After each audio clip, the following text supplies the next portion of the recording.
En vivo.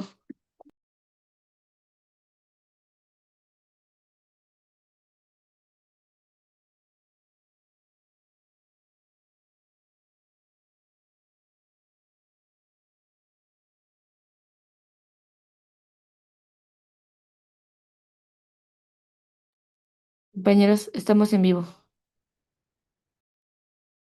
Muy bien, muchas gracias, compañera Rebe. Muchas gracias a todos y a todas por acompañarnos una sabatina más, un sábado más, aquí con los compañeros y compañeras que se encuentran viviendo en el exterior, una sabatina más donde justamente vamos a abordar los temas que, como siempre, iniciamos con la coyuntura vinculada con la parte de lo que se ha vivido en la realidad de nuestra realidad binacional y sobre todo con la parte justamente de lo que se ha abordado en lo que ya es un espacio muy interesante para toda la militancia y simpatizantes y simpatizantes de Morena, que es la sabatina, perdón, la conferencia matutina de todos los días. Empezamos con un pequeño video, aunque déjenme, les dejo de compartir porque no les puse que también se compartiera el sonido.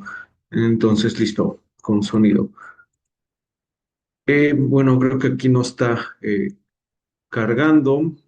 Entonces déjenlo, comparto mejor por afuera de aquí de la presentación. Ya lo tengo acá este video. Este video es básicamente a pregunta de un reportero sobre el tema de la situación que se está viviendo en Gaza. Se le pregunta por qué a la presidenta, por qué de alguna manera se sigue comprando también armamento y se sigue dando a instrucción de las policías y algunos mandos la cuestión de el apoyo desde Israel. Entonces, pues a este cuestionamiento la presidenta contestó lo siguiente. Creo que no le puse tampoco otra vez audio. Ahora sí, compartir sonido, listo. Ahora sí, compañeros. Mexicano tenga cierto tipo de relación. Nos parece inconcebible que el gobierno mexicano tenga cierto tipo de relaciones con el gobierno de Israel, con el Estado de Israel, sobre todo en relación de entrenamiento militar, que creemos no, eso ya no existe. Ya no existe eso. No, ni tampoco la compra. Hubo una compra de armamento a Israel solicitado por los estados desde el 2024. Se está cumpliendo hasta ahí.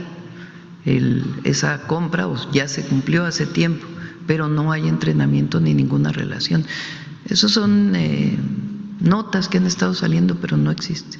Nosotros estamos porque haya ayuda humanitaria a Palestina, particularmente a la Franja de Gaza. No nos pareció la manera en que se interceptó este grupo de gente que lo que llevaba era ayuda humanitaria y hemos, desde el primer momento, incluso cuando estaba el presidente López Obrador, acompañamos con distintos países una denuncia en La Haya y, como lo mencioné, por primera vez un gobierno de México tiene un embajador, en este caso embajadora de Palestina, y lo que buscamos es que haya la convivencia de ambos estados y que se construya la paz y que acabe terrible situación de agresión a civiles en Palestina. Incluso lo catalogamos sí como genocidio. Estamos en contacto con los compañeros que están allá a través del embajador y se está buscando ya muy pronto su repatriación. Pues ese es el video que justamente queríamos o abordamos con ustedes. Ahora continuamos justamente con nuestra lectura de los eventos más importantes de la Sabatina Migrante. Un poco, nuevamente se volvió a tocar el tema de esta misión Cortafuegos el 7 de octubre. ¿En qué consiste para recordar justamente esta misión que se ha, digamos, impulsado desde México y también desde Estados Unidos? Se trata de una cooperación general entre la Fiscalía de México en México y la Secretaría de Seguridad en Estados Unidos para intercambiar información y factores generadores de violencia ya identificados como la intención de favorecer la disminución, con la intención de favorecer la disminución de tráfico de armas, tráfico de drogas. Los acuerdos se basan en torno a los principios de las Fuerzas Armadas y que a grandes rasgos marcan la relación en torno a la cooperación con respeto a la soberanía, particularmente la mexicana, sin injerencia ni intervención. Básicamente, eso es un poco, nuevamente este tema se volvió a recordar el 7 de octubre con la relación y nuevamente seguimos con los puntos que nos dicen que también está México compartirá a personal estadounidense con el plan DN3. Básicamente este plan habla sobre la cuestión de atender desastres naturales. Un poco también se vivió con lo que fue en algún momento el huracán Katrina, que fueron elementos de las Fuerzas Armadas mexicanas a llevar ayuda y pues aquí evidentemente en territorio nacional conocemos cómo se activa este plan cuando sucede un huracán o algún desastre natural. Estados Unidos también capacitará a personal mexicano en temas de entrenamiento. Esto sobre todo porque va a haber nueva tecnología que se va a emplear para justamente detectar que haya o que no haya este movimiento de armas. Entonces va a haber este entrenamiento, capacitación en términos tecnológicos para que se puedan utilizar este tipo de herramientas y también el intercambio de información para frenar el paso ilegal de armas y drogas en la frontera, pero cada quien actuando desde su territorio. Cabe destacar que esa es una de las cuestiones. También esta parte más profunda de en qué consiste, pues en la participación activa del Ejército, Guardia Nacional, Secretaría de Marina, no solo en beneficio para detener flujo de drogas a Estados Unidos, sino precisamente para lo que comentó la presidenta de frenar el flujo de armas. Se ha incrementado el flujo de información con Estados Unidos, tienen un programa que se llama e-Trans, donde de manera muy activa cada arma que se asegura se pasa a este programa para saber su origen, así como obviamente el aumento de información e intercambio de información entre los dos países. También hubo el tema de los aranceles a vehículos pesados, que es un tema, digamos, que no había estado en la cuestión de los aranceles que se habían puesto a algunos productos, particularmente del sector automotriz, fuera del Tratado de Libre Comercio en México, pues ahora también está esta parte del arancel a vehículos pesados. La presidenta aclaró que no es un arancel impuesto directamente a México, es aplica general, no nada más únicamente a nuestro país, sin embargo, afecta mucho más a México debido a la relación comercial con el sector automotriz que se tiene. El secretario Marcelo Ebrard estará en pláticas al respecto con el secretario de Economía de Estados Unidos y el embajador de tratados comerciales. De la misma forma, estamos buscando tener una llamada con el presidente Trump para hablar al respecto, mencionó la presidenta Claudia Sheinbaum el día 8 de octubre. También una cosa que también se estuvo abordando en las conferencias matutinas, pues es este tema de la revisión del TEMEC. Bueno, que más que revisión, pues es una cuestión de valoración del TEMEC. El TEMEC puede ser que en el proceso de revisión del TEMEC haya reuniones bilaterales. No todas sean bilaterales porque hay algunas cosas importantes entre México, Estados Unidos y Canadá y México, y no necesariamente tienen que ser trilaterales. Esto debido particularmente a que pues hubo una reunión justamente en la semana que transcurrió del presidente Donald Trump con el primer ministro canadiense, en donde pues evidentemente como sabemos que es el presidente Trump, empezó a hablar y un poco a blofear como muchos lo han caracterizado su manera de hacer política, en torno a que le gustaría llegar a acuerdos, digamos, con cada una de las naciones, es decir, México y Canadá por separado. Evidentemente, en el marco del TEMEC esto no se puede hacer, como bien señaló la presidenta, y si se va a hacer, digamos, de manera separada, pues implicaría un acuerdo comercial primero para Canadá y después para México. Entonces ya no hablaríamos de TEMEC, sino una cosa diferente. Eso fue básicamente lo que explicó la presidenta. Sobre el voto en el extranjero, esto, digamos, no tiene que ver con el tema del Tratado de Libre Comercio, pero es un tema que viene derivado de la reforma electoral. Se le cuestionó a la presidenta si se buscará ampliar las secciones de mesa de trabajo para las y los compañeros migrantes puedan tener mayor oportunidad de participar y se puedan conectar de manera virtual. Esto debido a que, como bien se ha señalado, ha habido mesas de trabajo justamente para hablar qué elementos pueden entrar en la reforma electoral. Uno de ellos, sin lugar a dudas, es el voto en el extranjero y pues lo que se hizo es evidentemente este llamado a que sea un proceso más abierto donde no nada más se cierre a, digamos, la participación en los consulados o a través de los consulados, sino que efectivamente se llegue a recoger la mayor cantidad de posiciones sobre el voto en el extranjero, pues de los y las connacionales que se encuentran en territorio nacional. Seguramente este tema se va a estar abordando mucho más en siguientes semanas, en la medida en la cual la cuestión de la reforma electoral se va acercando a su implementación y pues seguramente estará formando parte de la agenda política. Justamente con esto terminamos los temas relacionados con la cuestión internacional. Nuevamente hacerles el llamado a respetar nuestro reglamento, respetar los tiempos establecidos para las participaciones, ser tolerantes, participar en la cuestión del conocimiento colectivo y sobre todo pues tener mucho respeto de todas y todos los que participamos en este espacio. Asimismo, recordarles nuestros programas. El primero fue Reflexiones de Sur a Norte, se transmite todos los lunes a partir de las 6, horario de la Ciudad de México. Nuestro segundo programa es Trinchera Norte, Resistencia Binacional. Aclarar que aquí ayer no se pudo transmitir una cuestión tecnológica, entonces no se pudo transmitir a esta hora, pero ya está arriba el programa, se empezó a transmitir el día de hoy a partir de las 2. En esta ocasión nos acompañó el compañero de la Resistencia Pacífica Civil, es Petro Agmelio, él es de Cultura de Paz, entonces hablamos sobre el tema que tiene que ver con este acuerdo de paz entre Hamas y el Estado de Israel, pero sobre todo cuál es el papel que tuvo ahí Estados Unidos al respecto. Y finalmente recordarles nuestras redes como parte del instituto para que se vayan sumando a cada una de nosotros y también las redes que tenemos en la coordinación internacional.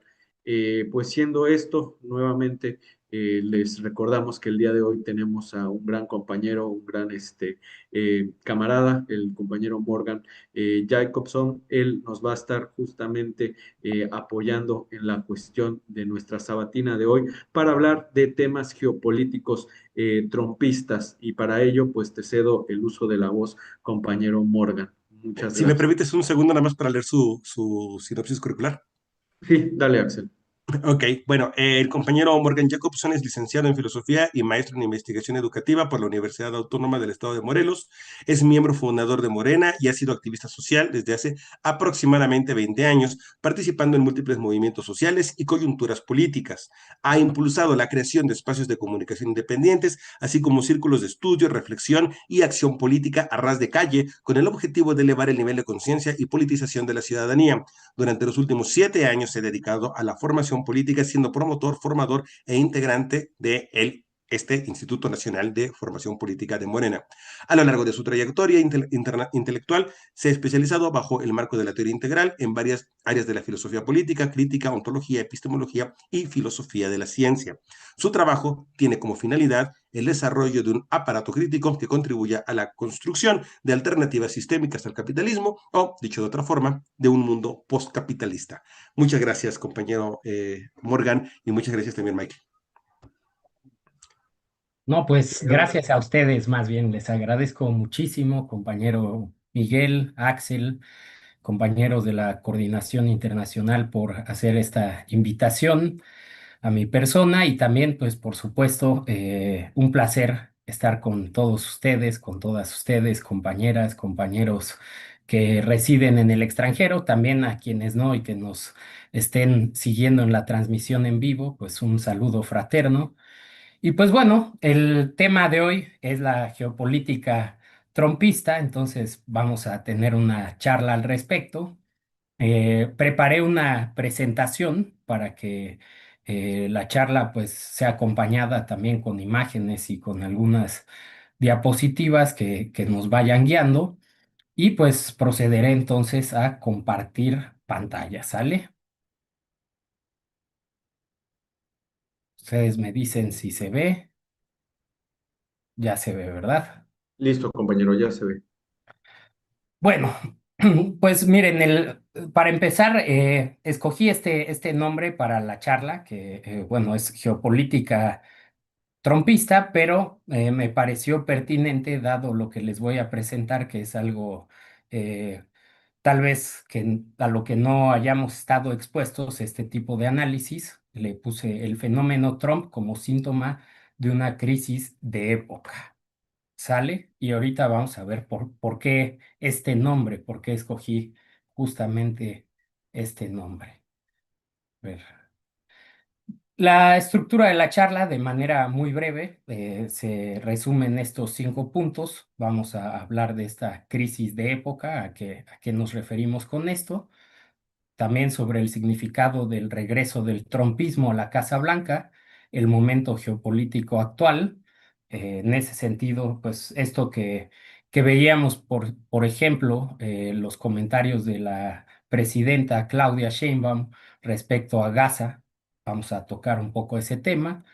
También vamos a hablar del fascismo del siglo XXI y el estado policial global, también ya relacionado con nosotros, con América Latina y el Caribe. Vamos a hablar de la doctrina Monroe 2.0 que se está llevando a cabo desde el trumpismo y un poco para cerrar de las resistencias desde abajo, es decir, qué podemos hacer al respecto. Bueno. Primero, algunas consideraciones que me parecen relevantes. Eh, Estamos acostumbrados muchas veces a análisis que se centran, por ejemplo, en la persona, en Trump. Por eso les puse estas imágenes, ¿no? Que hablan de que Trump está demente, lunático, que es tóxico, o uno por ahí que habla de ciertas enfermedades o padecimientos a nivel orgánico que puede tener. En fin, muchas veces se habla de la política y de lo que está sucediendo haciendo referencia al personaje, ¿sí? Como si Trump fuera un lunático que toma decisiones por sí mismo sin consultar más que a sus asesores o a algunas personas y hace cualquier locura que se le ocurra. Esto no es así. También muchas veces hablamos del imperialismo estadounidense y aquí pues haré una vuelta de tuerca respecto a esta noción, que lo veremos más adelante. Entonces, señalar que es muy importante para hacer un buen análisis no quedarnos en la superficie, en las apariencias. Necesitamos ahondar, profundizar, ¿no? En las estructuras subyacentes, las estructuras de poder, los grandes intereses que hay detrás y que son los que en gran medida direccionan lo que está pasando, ¿no? La política trumpista, eh, lo que vemos, ¿no? Hoy en día a nivel geopolítico.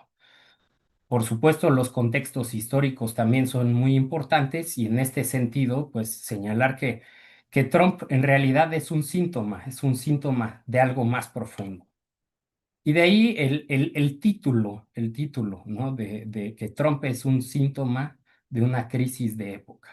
Y bueno, también antes de continuar, decirles que, bueno, intentaré ser breve para que en las participaciones podamos ahondar. Y también, pues, señalar que el marco de análisis que utilizo, pues, es de tipo estructural y también me baso mucho en las contribuciones del profesor en sociología de la Universidad de Santa Bárbara, California, William Robinson, que se los recomiendo absolutamente. Entonces, pues mucho de lo que les voy a presentar lo pueden encontrar en esa obra, en la obra de Robinson, ¿sale? Entonces, ¿qué es lo que hay de fondo en realidad? Lo que hay de fondo es una crisis muy profunda del sistema capitalista. ¿Sale?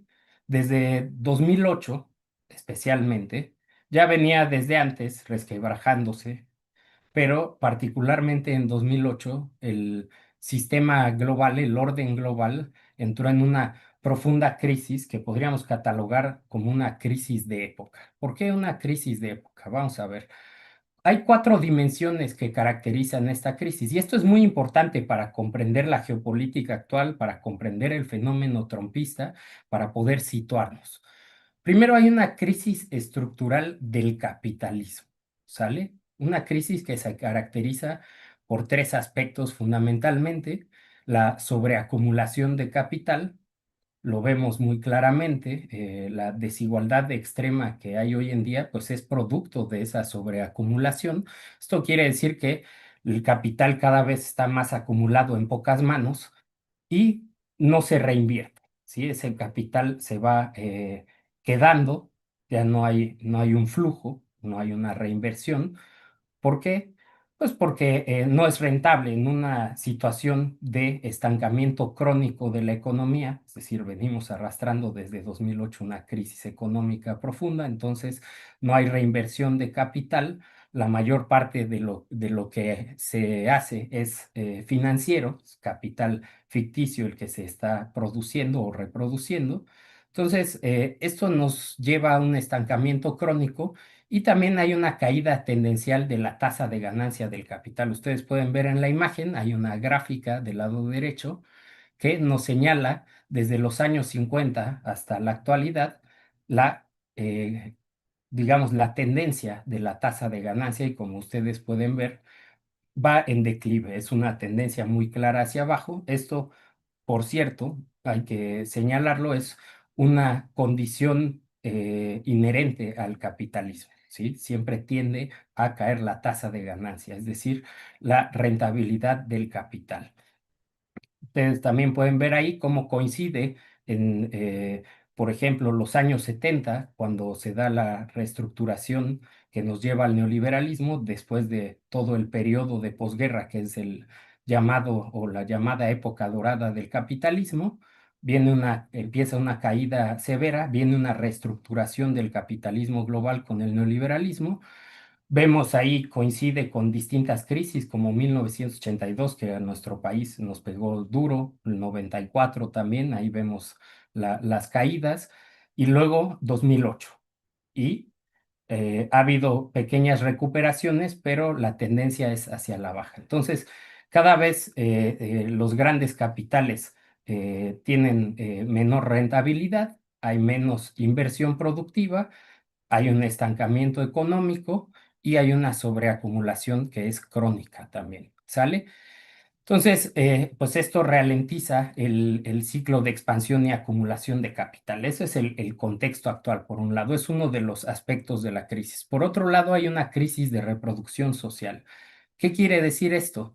Que pues ese capital sobreacumulado se traduce en desigualdad extrema, se traduce en polarización social, en desintegración y descomposición del tejido social. Es decir, hay cada vez menos capacidad para la inmensa mayoría de la población en este planeta de reproducirse en el sentido de que la vida siga adelante, que las sociedades puedan reproducirse, prosperar, ¿no? Ahí vemos algunos datos. El 1% más rico en el mundo acumula más del 50% de la riqueza y el 80% de la humanidad, vamos a decir, más pobre, acumula solo el 5% de la riqueza. Entonces, esto es una crisis también muy severa.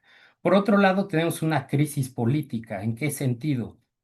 En que pues cada vez tiene menos credibilidad el sistema no solo económico, también los sistemas políticos que están ligados al sistema económico. Hay una crisis de hegemonía, hay una crisis de legitimidad del sistema y les puse un dato muy interesante de una encuesta muy reciente realizada por el Cato Institute y YouGov que muestra que el 62% de los jóvenes estadounidenses de 18 a 29 años tienen una visión favorable con respecto al socialismo y 34% con respecto al comunismo. ¿Qué quiere decir esto? Que se está perdiendo cada vez más la confianza en el sistema capitalista, ¿sí? Por eso hablamos de una crisis de hegemonía y de legitimidad del sistema. Y la última dimensión de esta crisis de época es la crisis ecológica, y lo vemos también todos los días en nuestra existencia cotidiana. Las altas temperaturas, los incendios, las inundaciones con todos los huracanes, las sequías, en fin, ¿no? Eso empuja a que haya cada vez más migración, y bueno, tiene muchísimas consecuencias. Al final, hablamos de una cuestión que pone en jaque la supervivencia incluso de la humanidad en el planeta Tierra. Entonces, no es poca cosa. Estos cuatro elementos o estas cuatro dimensiones delinean una crisis sistémica, es decir, es más que una simple crisis económica como se dan de manera recurrente en el sistema capitalista, es algo más profundo. Por eso es una crisis de época o también una crisis sistémica sin precedentes, e indica pues el agotamiento del sistema capitalista, ¿no? El agotamiento de la capacidad de reproducirse del capital. Obviamente las élites globales, élites capitalistas, por supuesto, pues están buscando maneras de enfrentar esta crisis, de solventar o atajar esta crisis, intentando reestructurar el sistema capitalista. Hay que señalar que no hay consenso entre las élites, esto es muy importante. Evidentemente siempre hay consenso cuando se trata de mantener la dominación, pero no de cómo. ¿Sale? No de los cómo, no de hacia dónde tiene que dirigirse el sistema.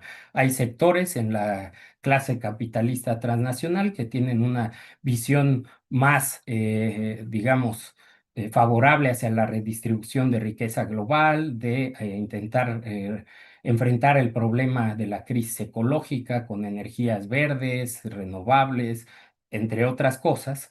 Y hay otra fracción de la clase capitalista transnacional que tiene una visión muy distinta, y esta es a la que pertenece el trompismo, ¿sale? Hablaremos de eso en un momento. También señalar que evidentemente estamos en un momento muy importante de desarrollo tecnológico, de transición incluso tecnológica con la digitalización, la inteligencia artificial, en fin, lo que incluye el paquete de tecnologías de la llamada cuarta revolución industrial. Y pues en muchos sentidos esta reestructuración del sistema global se está impulsando a partir de estas tecnologías. Y también pues las luchas sociales emanadas desde abajo son un componente muy importante, de cara a esa reestructuración del sistema global. También, bueno, decir que muchas veces, sobre todo los economistas alineados con el discurso en favor del sistema, plantean que en realidad hay una recuperación de la economía global, pero como les señalé al principio, no es así, es el capital ficticio el que crece. Por ahí hay datos que se pueden consultar sobre la deuda que tiene Estados Unidos, que supera por mucho a su PIB, al Producto Interno Bruto, por mucho, ¿sí? Y de hecho la deuda global son cifras que no puedo ni siquiera mencionar. Entonces, eso es lo que ha crecido, pero no la economía real, ¿vale? Entonces, esto ha obligado, como decía, a los capitales transnacionales que no tienen dónde invertir ese capital sobreacumulado a buscar nuevas estrategias para mantener la tasa de ganancia, y una de esas estrategias es la automatización, la robotización, ¿no? Esto es, pues, empujar a que, al abaratar los costos de producción mediante la tecnología, pues puedan mantener esas tasas de ganancia. Sin embargo, a la larga esto en realidad produce el efecto opuesto, que es mantener esa tasa de ganancia hacia abajo. En el periodo neoliberal, en cambio, lo que sucedió pues, fue que al relocalizar las industrias a nivel global, pues la tasa de ganancia eh, estuvo al alza durante un periodo gracias a la sobreexplotación de la mano de obra global. Hoy esto ya no es así. ¿Qué significado tiene entonces el regreso del trumpismo a la Casa Blanca? Pues bueno, A diferencia de lo que en apariencia, dado el discurso de Trump, el discurso MAGA plantea, en realidad el trumpismo pues no es un proyecto en favor de la clase trabajadora ni del pueblo estadounidense, por supuesto, ni del conjunto de la humanidad, sino que más bien nos señala la consolidación de un nuevo bloque hegemónico de capital transnacional que integra fundamentalmente a tres sectores del capital. Esto es muy importante señalarlo y ahorita les mostraré algunos datos para reforzar esto. Por un lado tenemos el capital de alta tecnología, Silicon Valley, el capital financiero, Wall Street, y el complejo militar industrial. Hay una fusión entre estos tres capitales, eso nos debe quedar muy claro. Están totalmente fusionados y en alianza con el Estado o el aparato de Estado norteamericano. Trump tiene una alianza directa con estos capitales, ¿sale? Em, También insistir en el análisis normal o típico sobre los estados-nación, hablar de geopolítica en términos de que hay una competencia entre estados, no funciona para entender el mundo actual del todo. Hay una parte que sí, lo veremos en un momento, pero hay que entender que estamos hablando de bloques hegemónicos a nivel global que están disputándose el poder. Pero bueno, me estoy adelantando un poco. Entonces, Trump decía que es un síntoma. ¿Por qué un síntoma? Trump es en realidad una respuesta a esta crisis de época. Trump es un síntoma y es un instrumento al mismo tiempo, no es la causa. Ya hay todo un contexto, toda una crisis, y Trump simplemente pues es resultado de esa crisis, ¿sale? Entonces, es una figura carismática, por supuesto, populista, que era algo necesario para poder captar al electorado, para poder captar a las grandes, o bueno, a un porcentaje importante de la población en Estados Unidos, con toda una retórica eh, aparentemente a favor de los intereses de la clase trabajadora, pero en realidad, pues Trump llega para gestionar esta crisis que comento, para reconfigurar al Estado con el afán de servir de manera más directa y coercitiva a los intereses del capital en este momento de profunda crisis. Con Trump, ¿qué pasa? Una, se acelera el despojo, ¿sí? Porque se transfiere riqueza pública y recursos a manos privadas a una escala sin precedentes. Esto lo estamos viendo con pues, todas sus políticas, donde está en realidad desmantelando al Estado, está desmantelando la seguridad social o lo que quedaba de ella, vivienda, salud, educación, ¿sí? En fin, bajándoles los impuestos a los grandes capitales, desregulando cada vez más, en fin, es una política muy agresiva de despojo al pueblo.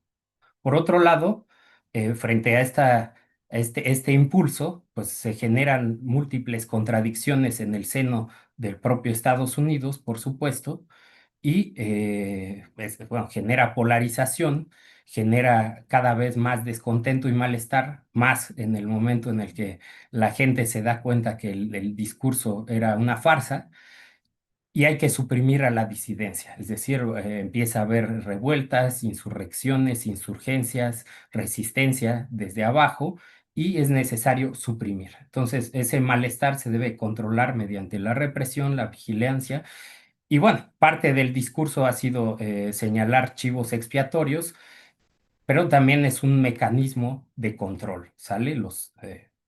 Pues ustedes saben, ¿no? Todo el ataque frontal a inmigrantes, a las personas afrodescendientes, al discurso woke, entre muchos otros. Son chivos expiatorios.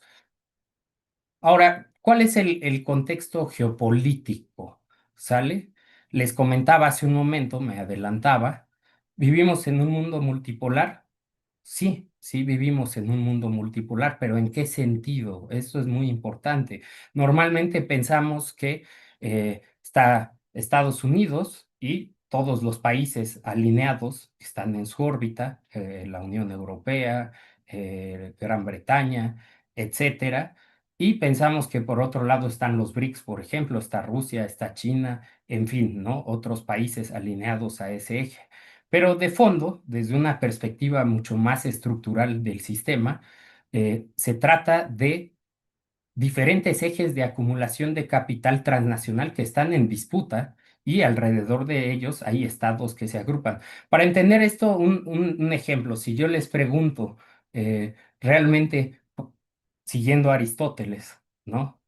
Aristóteles en su obra sobre la política hablaba de que para entender la médula, el meollo de la política, había que hacernos tres preguntas. ¿Quién manda, para qué manda y cómo manda? Si yo les hiciera esta pregunta y lo enfocamos en Estados Unidos, ¿quién manda realmente en Estados Unidos? O sea, sí, Trump, pero ¿a quién representa? ¿Sí? ¿Para qué manda y cómo manda? Pues Trump es un representante de un bloque hegemónico de capital transnacional. Entonces, realmente el imperialismo, para entenderlo en un sentido más pleno hoy en día, debemos plantearlo como imperialismo de un bloque económico transnacional, de un bloque de capital transnacional que controla a Estados Unidos y a muchos otros estados. Por el otro lado hay otro bloque, ¿sale? Que tiene su epicentro en China, si ustedes quieren, pero hay otros países que están alineados a ese bloque, pero son capitales en disputa. Entonces, esto es importante. Por eso un mundo multipolar no necesariamente significa un mundo con menos explotación, porque pasar de manos de unos capitales a otros no significa de manera automática menos explotación. Mientras el sistema se mantenga, y recuerden ustedes, la naturaleza del capitalismo es la expansión y la acumulación, pues seguiremos siendo explotados. En este sentido hay una contradicción interna de estados. ¿Sí? Todo estado-nación, los aparatos de Estado tienen un doble mandato. Por un lado, económico, hacia afuera, que tiene que ver con favorecer los intereses de los grandes capitales, es decir, atraer las inversiones de capital transnacional a los países, y de manera contraria, es decir, por el otro lado, o sea, de manera opuesta, garantizar la legitimidad política y el orden social. Esto es muy importante. Un Estado que va, donde se resquebraja el orden social, pues va perdiendo gobernabilidad, se va volviendo un caos y se vuelve inviable como Estado-nación, ¿sale? Entonces se tiene que garantizar ese aspecto político, pero son contradictorios entre sí, porque las políticas que favorecen a los grandes capitales son contrarias al grueso de la población, ¿sale? Entonces hay una contradicción inherente en los estados y en este sentido, Trump pues está generando condiciones ideales para atraer la inversión a costa de los intereses de la clase trabajadora, pero hay muchas contradicciones. Si quieren, más adelante en las preguntas y respuestas lo podemos comentar, ahondamos en ello, pero el proyecto trumpista, como todo proyecto, pero en este caso en particular es muy, muy palpable, está plagado de contradicciones. Los aranceles, por ejemplo, a un sector del capital lo pueden beneficiar, pero a otro no. Hay sectores que no les parece bien la política arancelaria, ¿sale? Entonces hay muchas contradicciones y por supuesto, insisto, esto sí nos debe quedar claro, al pueblo no le beneficia. Aquí hice un pequeño resumen de distintos sectores del capital y la relación que tienen con el trumpismo, ¿no? ¿Qué obtienen de Trump? ¿Qué le dan a Trump? Por ejemplo, la alta tecnología se beneficia de una violenta desregulación, recortes fiscales, contratos de defensa y vigilancia y la guerra comercial con China, que ahí está el foco también de la disputa geopolítica actual que tiene que ver con la alta tecnología. ¿Y qué recibe el trumpismo de esto? Pues dinero, innovación para el aparato de control, legitimidad en sectores modernos, por ejemplo, Wall Street, igual desregulación financiera, recortes fiscales masivos, tipos de interés favorables, eso es lo que Trump le está dando, que recibe la mayor fuente de financiación y conexiones entre élites, el capital militar industrial, por ejemplo, un aumento exponencial del gasto en defensa, conflictos geopolíticos, venta de armas, que recibe de Trump poder de lobby, apoyo en el Estado profundo, narrativa de seguridad nacional, los combustibles fósiles, por supuesto, que reciben desregulación ambiental, acceso a tierras federales, el discurso que niega el cambio climático, ¿sí?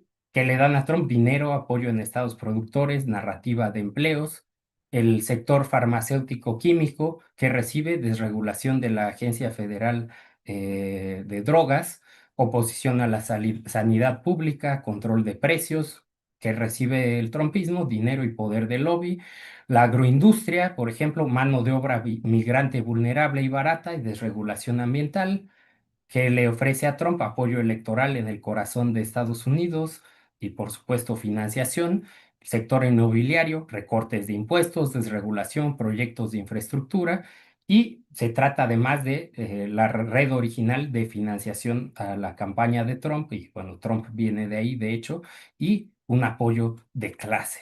¿Sale? Entonces, aquí vemos esa fusión entre estos capitales y el trumpismo. Aquí vemos esa red de intereses profunda, ese amasijo. Ahora, ese es lo que les vengo comentando, es el servicio que Trump le está prestando al capital, ¿no? Y es un ataque frontal a la clase trabajadora, blanca, también migrante, a los afrodescendientes, a las minorías, en fin, la pauperización de las condiciones de vida del pueblo. Pero nos preguntaremos, digo, esto se ha platicado mucho, seguro ya lo han visto en otras sesiones, ¿por qué los trabajadores votaron por Trump? ¿No? ¿Por qué? De hecho, ahí tenemos algunos datos, ¿no? De que el 48% del voto hispano fue para Trump en esta elección, ¿no? Que es un porcentaje muy alto. También los afrodescendientes fue un porcentaje cercano al 20%. ¿Cómo es posible? Bueno, pues dada la 50 años de neoliberalismo, que lo que hicieron fue precisamente pauperizar las condiciones de la clase trabajadora, de los sectores populares, pues esta ansiedad profunda, existencial, ¿no? De todos estos sectores llevó a que fueran fácilmente manipulados por una retórica que les prometía pues volver a traer la industria, generar trabajos, regresar un poco a Estados Unidos de los años 70 o antes, ¿no? A la época dorada, el Make America Great Again, en fin.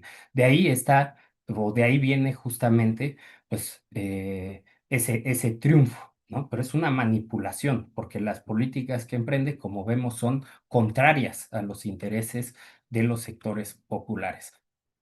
Ahora, la pregunta, ¿el proyecto trompista es un proyecto neofascista? Sí, sí lo es. Y no es una cuestión aislada, no es un fenómeno aislado, ¿no? Es un reflejo, como les digo, de la descomposición del orden social a nivel global actual del orden capitalista, ¿no? Es una descomposición de los mecanismos consensuales. ¿Qué quiere decir esto? Que por la buena, pues ya no se pueden mantener porque la polarización social cada vez es mayor, las contradicciones son mayores, y entonces pues los mecanismos democráticos y consensuales no funcionan para mantener este orden de explotación violento. Entonces se necesitan mecanismos coercitivos, ¿sale? Y pues el trumpismo solo es la variante norteamericana de esta tendencia global. Y ahí vemos en la imagen, tienen ustedes a Netanyahu, tienen ustedes a Giorgia Meloni, Friedrich Merz en Alemania, en Italia, a Erdogan en Turquía, a Modi en la India, o los penosos casos, pero que son parte de esa misma tendencia de Milei, Bolsonaro o Bukele, ¿sale? Entonces no es un fenómeno aislado, esto es una respuesta, insisto, a la crisis. Es un producto de esto, ¿vale? ¿Cómo entender este neofascismo o fascismo del siglo XXI? Tiene sus diferencias, ciertamente, con el fascismo del siglo pasado. Por un lado, la fusión del capital más fuerte con el Estado, esa es una característica. Poder reaccionario y represivo, bueno, eso es una característica de todo fascismo, y también el apoyo de ciertas bases sociales, ¿no? En el caso de Estados Unidos lo vimos, milicias de ultraderecha, los supremacistas blancos, poderes eclesiales ultraconservadores y otras formas de movilización en favor de un proyecto de corte fascista. Lo vemos en Europa también, en otras partes del mundo. Eh, También entender que esta es una coyuntura muy similar a la del siglo pasado, ¿sale? Cuando emerge el fascismo, es una coyuntura semejante, ¿sí? Una descomposición profunda del orden capitalista. Recuerden ustedes la bueno, se da el fascismo en el siglo pasado, después de la Primera Guerra Mundial, viene la Segunda Guerra Mundial también. En todo ese inter está la crisis del 29, ¿sí? Una crisis profunda, una crisis estructural del sistema capitalista, y en esos contextos de crisis suele emerger el fascismo como una opción, ¿no? Que pues muchas veces logra convencer y movilizar a muchas personas con un discurso populista de ultraderecha. ¿Sale? Y aquí un ejemplo de ese recrudecimiento de las formas o mecanismos de dominación mediante la represión y el control, y el vínculo que señalaba entre los capitales, entre el sector, por ejemplo, de alta tecnología y el complejo militar industrial o el capital militar industrial. Una noticia reciente, ¿no? De que se le otorgó altos rangos militares a ejecutivos de estas tres grandes corporaciones de alta tecnología: Meta, OpenAI y Palantir, ¿sí? No es poca cosa, esto es fundamental. Entonces, ¿qué nos está diciendo? Que a civiles que no tenían nada que ver con el ejército, de repente se les otorgue altos rangos militares. Pues es el vínculo entre estos capitales, ¿no? El sector de alta tecnología aporta justamente la tecnología, digamos, inteligencia artificial, algoritmos, etcétera, para la videovigilancia, para el control, la ciberseguridad, el control a través de la tecnología. También vemos, esto es muy reciente, ¿no? El Senado aprueba presupuesto para el Pentágono por 1 billón prácticamente, casi 1 billón de dólares. Billón en español, por supuesto, sería 1 trillón en inglés, de dólares, que es una verdadera fortuna. Y también para ICE, ustedes saben, esta ley que fue firmada el 4 de julio de 2025, llamada One Big Beautiful Bill Act, donde se le otorga un presupuesto de 100.000 millones de dólares, ¿no? Para el tema del control migratorio, etcétera, etcétera. Son asuntos que tienen que ver con el control social, ¿sí? Con el control sobre la disidencia. Y esto nos lleva a otro asunto, que es: se está construyendo un estado policial global. Esto tal vez no lo han escuchado antes, tal vez sí, pero es un tema clave.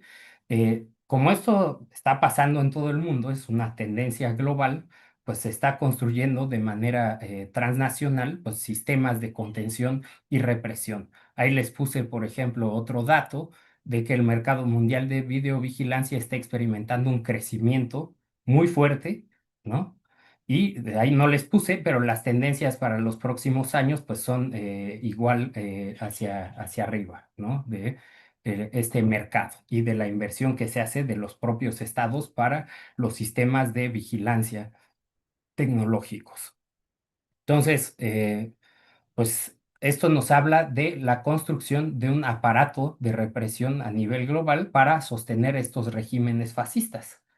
¿Ok? Otro aspecto, y esto nos va a llevar un poco ya a la geopolítica, ya vamos a ir terminando también. La guerra es muy lucrativa, esto pues no es un secreto, todos lo sabemos, pero en este contexto de estancamiento crónico del sistema capitalista, la guerra es una opción ideal para descargar esos capitales sobreacumulados. Es un negocio muy rentable. La venta de armas, cosa que, bueno, vimos, por ejemplo, que se tocó en la mañanera, todo el tema de la venta de armas. También, pues, cuando hay guerra hay destrucción y luego hay reconstrucción, pero por supuesto también hay desplazamiento forzado y despojo. Esto es clave, ¿no? Porque en muchos sitios donde se están desarrollando guerras, pues es por la hegemonía de la región, con el afán de ver qué capitales son los que van a tener acceso, ¿sí? A los recursos naturales, a los territorios, ¿no? Para poder invertir y generar nuevas rondas de acumulación de capital. ¿Quiénes se van a beneficiar? ¿Sale? Nuevos espacios de acumulación. Aquí tenemos el caso del genocidio en Gaza, ¿no? Sin dejar de lado muchos elementos de análisis que tienen que ver con el sionismo y otros aspectos, un apartado clave para entender a nivel estructural el genocidio en Gaza, y por eso esta pregunta de ¿por qué es en este momento el genocidio y no antes? Digo, siempre ha habido embates muy fuertes, eh, agresiones tremendas contra la población en Gaza de parte del Estado de Israel, pero hoy en día estamos viendo un genocidio, ¿sale? ¿Por qué ahora y no antes? Bueno, esto tiene una explicación desde esta lógica. Tiene que ver con que la población de Gaza es humanidad excedente que obstaculiza la apropiación del territorio y los recursos naturales. ¿Qué quiere decir que sea humanidad excedente? Quiere decir que ya no tiene utilidad para el capital, que está ya en los márgenes totales del sistema. Antes se explotaba por parte de Israel la mano de obra, casi prácticamente como mano de obra esclava de la población de Gaza, pero hoy en día se ha sustituido por mano de obra de Pakistán, de la India, de otros países, es mano de obra migrante que es más fácil de explotar, que no, digamos, no están pegados ahí al Estado de Israel en términos de territorio, en fin, no tienen nada en común con la población de Israel, son sumamente explotables, es difícil que se organice esta población. Y entonces, pues se ha sustituido la mano de obra de Gaza por la mano de obra de otros países, mano de obra migrante. Entonces, sobra la población y obstaculiza, ¿sí?, que se dé una apropiación de ese territorio y de los recursos naturales, pero en un sentido más amplio, también tiene que ver con el acceso a los recursos de todo Medio Oriente, no solo de Gaza, sino que, pues, hablamos de una de las regiones, si no es que la que más rica en recursos naturales, que además pues es una ruta comercial desde la antigüedad, ¿no? Fundamental para el transporte de mercancías y de todo tipo de commodities, de recursos. Entonces, el control sobre la región es clave. Por eso ahorita estamos viendo tantos conflictos en Medio Oriente. También, bueno, aquí señalar que defender Gaza, pues es la primera línea de defensa de la humanidad. ¿Por qué?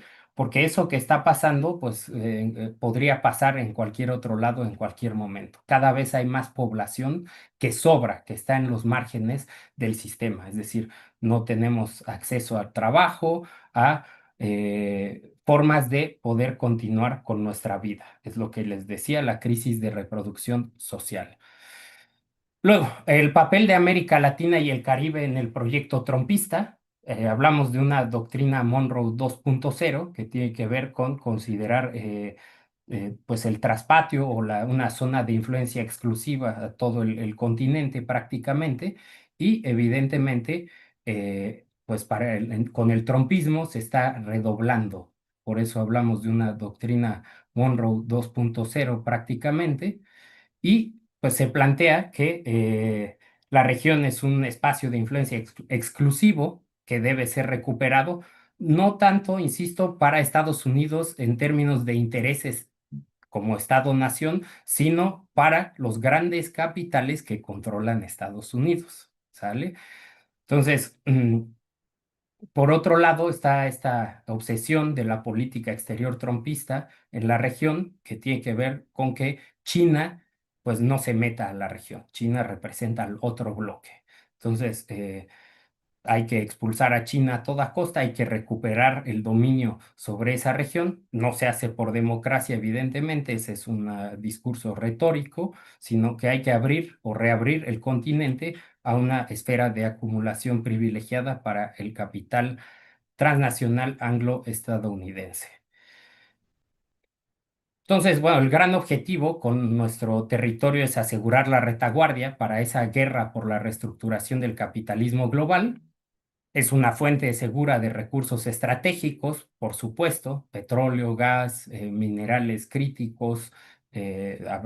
Vemos ahí el triángulo de litio, por ejemplo, que está entre Argentina, Chile y Bolivia. Es la zona donde hay más reservas de litio en el mundo, que es un mineral crítico para la tecnología hoy en día.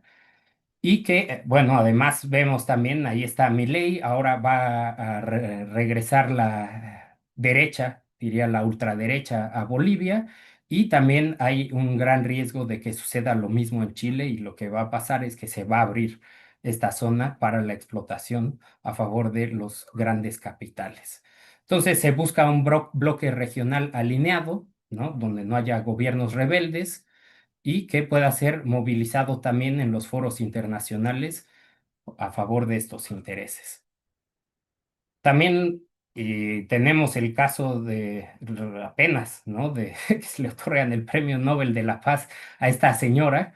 Ustedes saben quién es pues la encumbraron como parte de la oposición de la derecha en Venezuela, María Corina Machado. Imagínense, le dan el Premio Nobel de la Paz. No es fortuito, ¿sí? Hay que saber leerlo en este contexto.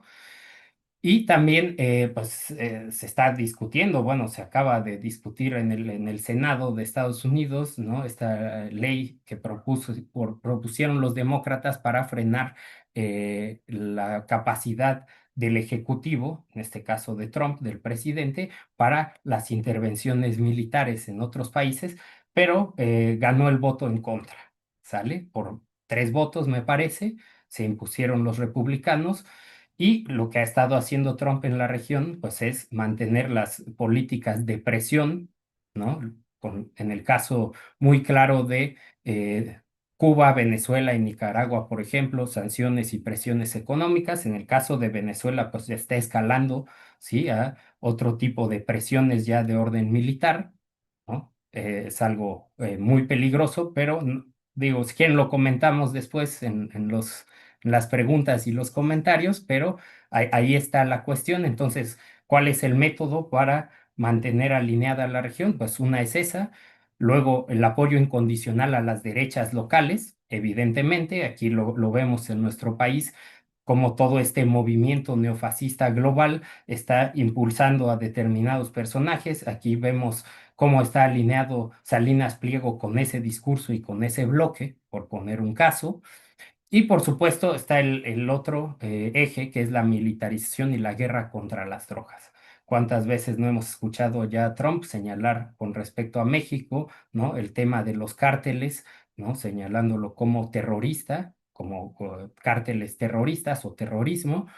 Y en Venezuela se está haciendo lo mismo, acusando a Maduro, al gobierno, de estar vinculado con los cárteles de la droga, en fin, ¿no? Todo eso pues busca promover un enfoque militar represivo, ¿no? Para beneficiar al complejo militar industrial, mantener ejércitos locales alineados y buscar recuperar la hegemonía en la región. Bueno, y por último, pues la resistencia desde abajo. Evidentemente, que se consolide un proyecto de esta índole, de este corte, pues depende de muchos factores, ¿sale? Una de las contradicciones internas. Estados Unidos es una olla express. eh, las contradicciones son cada vez mayores. Esta olla puede explotar en cualquier momento, las tensiones son enormes.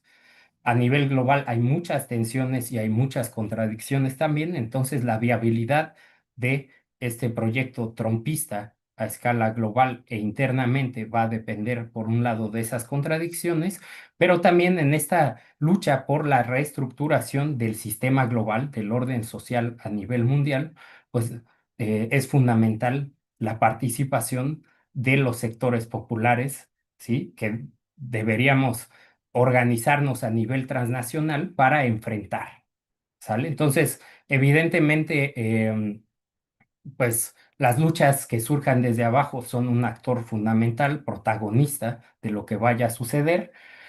Por otro lado, en nuestro caso específico de América Latina y el Caribe, la resistencia que podamos oponer frente a estas políticas es fundamental. La lucha por la soberanía, la integración de América Latina desde abajo hacia arriba, ¿no? La lucha por la justicia social, contra el capitalismo global, pues es algo clave para transitar a un mundo radicalmente distinto donde la naturaleza y el conjunto de la humanidad pues tengamos cabida, ¿no? Y podamos vivir de otra manera. Entonces, con esto cierro esta charla. No sé si me excedí en el tiempo, espero que no, pero podemos proceder ahora a lo que sigue. Pues adelante, gracias. Maravilloso, compañero Morgan. Realmente muy nutrida justamente tu intervención, desde lo más básico o lo primero, que es la parte económica, hasta justamente este escenario donde se plantean estas nuevas figuras para consolidar, pues evidentemente, alianzas desde la derecha y vinculadas con el carácter geopolítico. Muchas gracias, Morgan. Y bueno, ahora compañeros, compañeras, procedemos a comenzar con nuestra ronda de preguntas y respuestas para que vayan levantando su mano, solicitando la palabra para que puedan participar. También se valen comentarios, ya saben que aquí evidentemente todo mientras abone al objetivo de esta charla es importante. Entonces, sería cuestión de que se animen a participar, que tengan una duda. El compañero Axel justamente ya tiene una duda. Axel, adelante. Me parece que Henry también, pero no puede levantar la mano. Si quieres, le damos primero la palabra a los compañeros y yo al final. Ah, entonces la tiene Henry, ¿verdad? Ok, a ver. Henry, ya te mandamos solicitud para que actives tu audio y adelante, compañero. Sí, compañeros, buenas tardes. Los saludo desde Seattle, Washington. Pues muchas gracias a ustedes, al compañero Morgan, por toda su explicación. Yo tengo una pregunta y una sugerencia, ¿verdad? Porque yo creo que ahorita en estos momentos, pues sabemos de antemano que el imperialismo pues está dando sus últimas patadas de ahogado, ya que pues se ha caído toda la narrativa, ¿no? Desde Hollywood, desde todos los golpes de Estado. La historia misma se ha encargado, ¿no? De desmantelarlo y de hablar por sí mismo, ¿no? Ya la mayoría de los pueblos, incluso el de Estados Unidos, pues yo creo que está despertando. Lo hemos visto en las marchas que han salido en todas las ciudades de aquí de Estados Unidos. Y pues ahora ellos son los que están estado levantando la voz porque ya están viendo que el modelo pues no existe. Tristemente ahorita yo creo que venimos arrastrando con este sistema que sabemos que es el más injusto a nivel mundial, pero que lo traemos como un lastre para no poder seguir avanzando como China, que ya lleva 50 años adelantados.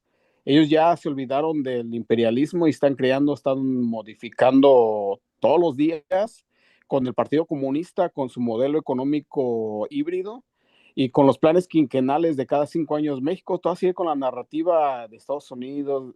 O sea, sí, ya la mayoría sabemos que sí, que es un modelo injusto que no sirve, pero ¿qué podemos hacer ya más allá de que solito se está derrumbando el imperialismo y que nosotros tenemos que prepararnos para la paz, ¿no? Para más adelante, para seguir avanzando y no quedarnos estancados y seguir replicando lo que Estados Unidos quiere y lo que le conviene nada más. Bueno, no en nuestro caso, pero muchos medios de comunicación es lo que hacen, replicar lo que Estados Unidos quiere y todavía pues no falta el despistado que les cree, que sí es el echaleganismo y que si no te esfuerzas, pues no vas a ser exitoso. Todavía hay por ahí uno que otro despistado, sabemos que no es así, pero sí, nosotros como gente consciente y que tenemos una conciencia colectiva, ¿cómo podemos avanzar para no quedarnos estancados? Muchas gracias, ¿eh?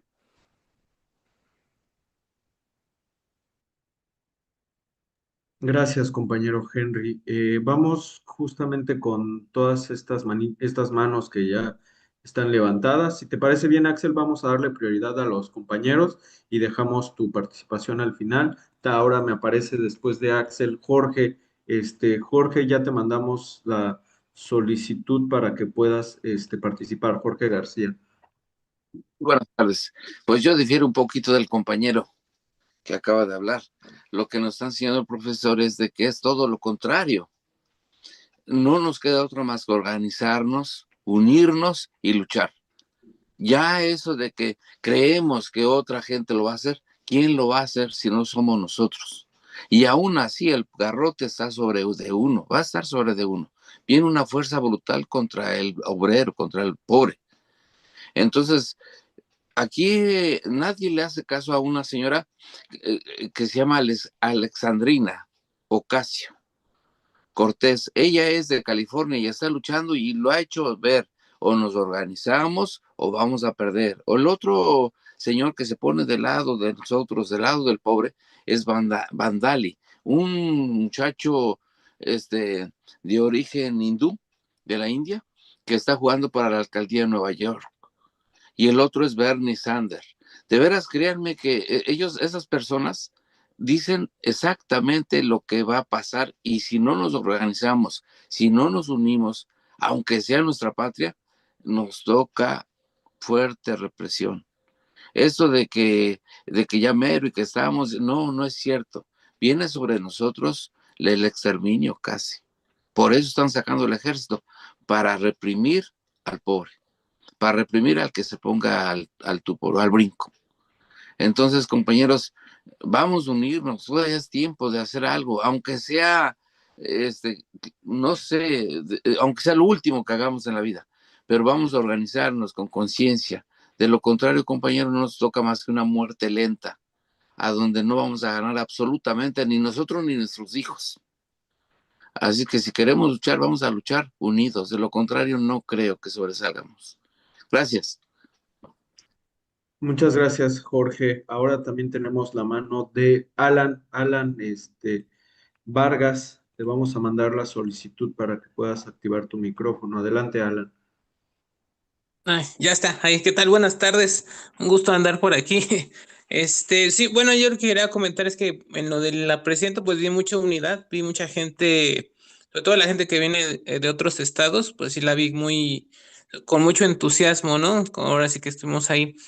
Y yo quería preguntarles, ¿cómo te das cuenta que alguien es como de derecha? No sé, por ejemplo, yo he conocido gente que es, por decir, del PAN o del PRI, pero ¿cómo te puedes que alguien es demasiado de derecha? O sea, puede ser por su apatía, porque es como la tercera vez que voy a los cursos que, que digo así, ¿no? Digo, conozco la cuestión derecha de la política, pero ¿cómo te podrías dar cuenta que alguien es demasiado de derecha y que a lo mejor pues, es racista o clasista, ¿no? Entonces, cómo te puedes dar cuenta y o lo evitas o pues le haces cambiar un poquito la mente, ¿no? Porque algo que sí vi, tío, mucho fue que vi mucha comunidad de diferentes pueblos y eso hace que pues este movimiento sí sea muy incluyente, ¿no?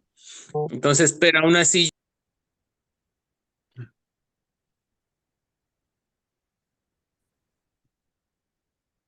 Se El silenció tu compañero se micrófono. silenció su micrófono. Alan.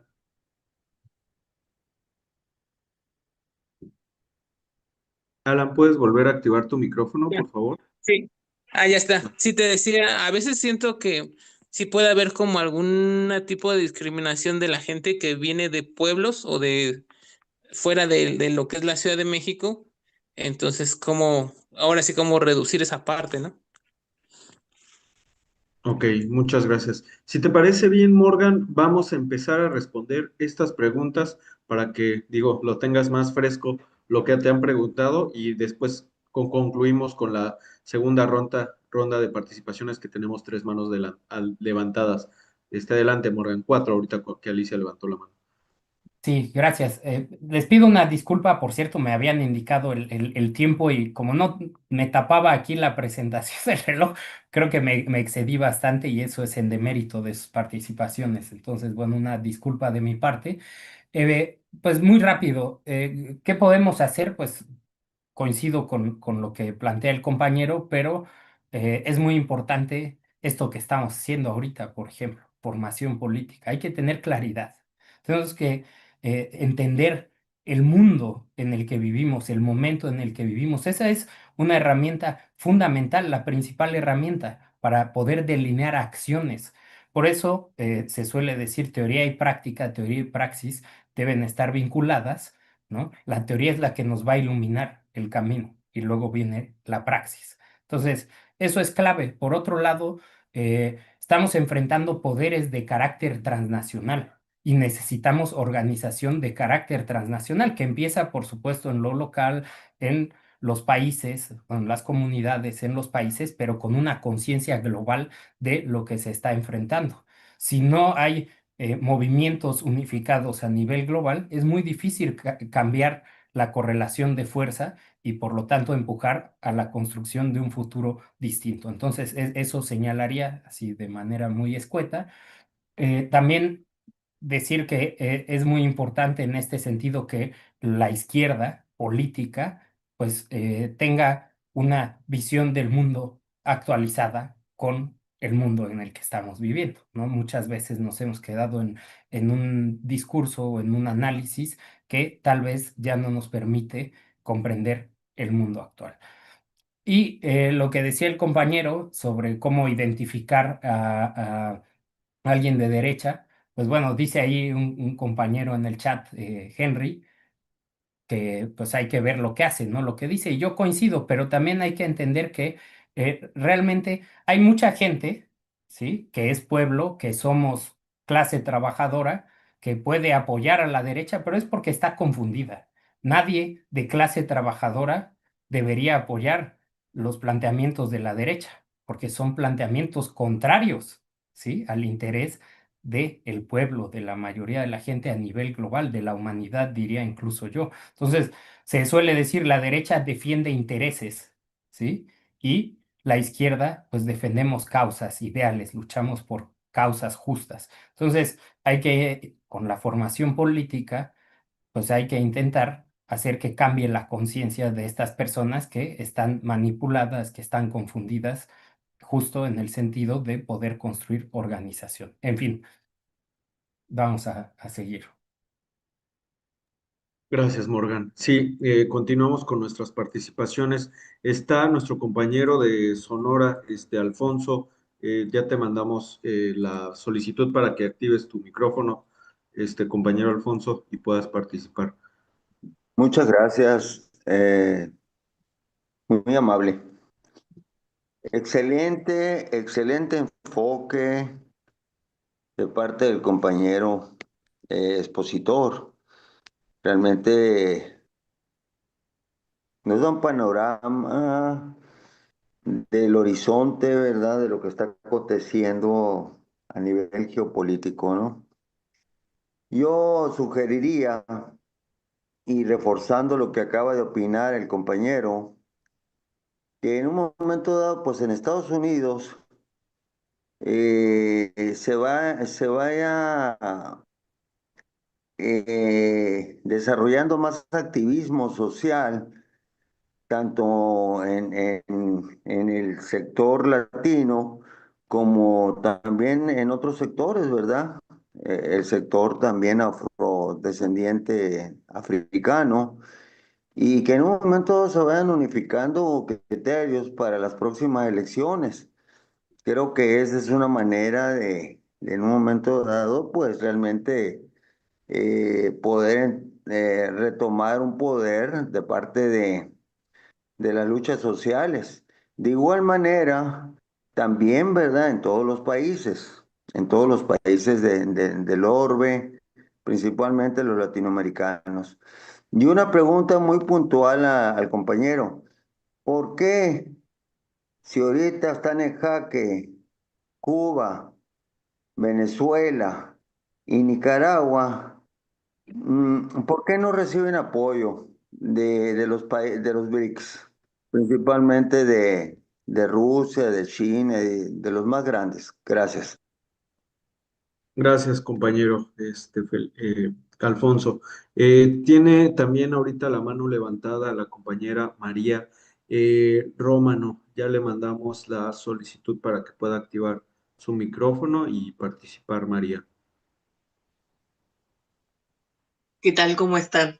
Un gusto escucharlos y me gustó muchísimo la exposición y escuché a los compañeros. Yo soy de Argentina y estoy viviendo un gobierno elegido por el pueblo, pero que es un gobierno criminal. Es decir, el gobierno de Javier Milei es un gobierno criminal. No solamente reprime a nuestros jubilados y reprime a los discapacitados, se burla de ellos. Hemos perdido un derecho por día. Todo lo que se fue ganando se perdió en muy poco tiempo. Ellos han destruido todo lo que es el tejido social y hay que repararlo. Y no lo va a reparar. Él que prometió en campaña que iba venía a sacar la casta política hoy, y que con economía, él sabía hacer economía sin dinero, ya vamos por tantos préstamos que Argentina no lo va a poder pagar ni en 100, 200 años. Entonces, tenemos un presidente que canta en Movistar Arena, acá, burlándose, porque es una forma... Yo escuchaba al compañero que es muy joven, que dice, ¿cómo es la derecha? La derecha, ¿sabes cuál es? La que dice, la que hace y la que manifiesta a escondidas o con gesto, todo contra el pueblo. Todo lo que está en contra del pueblo, de la gente. No importa la clase social. Lamentablemente acá en Argentina, como no hay una buena conciencia de clase, se votan esta gente. O sea, yo critico porque tendría que hablar mucho, pero en la historia argentina siempre ha sido la votación como tartamuda. Es decir, hemos tenido buenos gobiernos en el sentido, buenos gobiernos cuando se han ocupado de los derechos de los trabajadores, el derecho de las minorías, el derecho de las mayorías, el derecho de todos.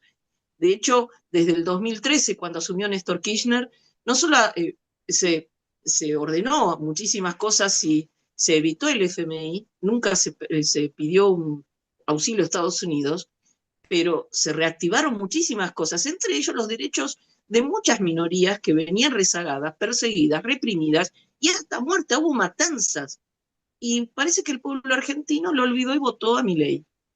Votó a Milei, algunos dicen porque era bueno en las redes, etc. Pero volviendo al tema que compete a la reunión, lógicamente que Milei es un empleado de Trump. Es decir, Trump tiene empleados. Hace poquito hubo una muestra, creo que había una instalación de una maqueta de cera que lo hicieron en Madrid. En Madrid no, en España, pero no recuerdo, creo que en Madrid no fue, donde mostraba a Trump con su mujer y estaba debajo el perrito con la cara de Milei. Y los argentinos no sentimos vergüenza porque sabemos que es así. Es decir, uno no se avergüenza de los errores.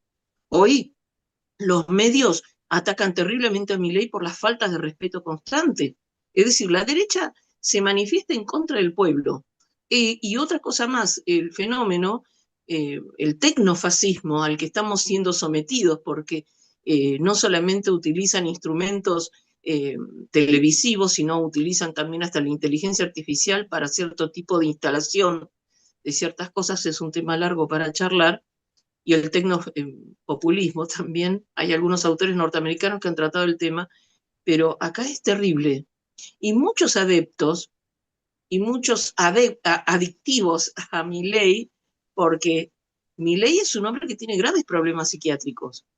Cualquiera que es profesional se da cuenta de la situación y tenemos un presidente que consulta a un perro para qué decisión tomar a la mañana. Y él lo dice. Yo no estoy inventando, no soy, sino que estoy hablando de lo que él dice. Él dice que su hermana, bueno, su hermana es tarotista, lee el tarot. Yo respeto Compañero, todas las manos que tenga la gente, ¿puede pero... concluir la participación? ¿Cómo? Que si nos puede concluir la participación, ¿con qué le gustaría cerrar? Porque ya se pasó del tiempo. ¿Cómo se soluciona? Yo estaba escuchando al ponente.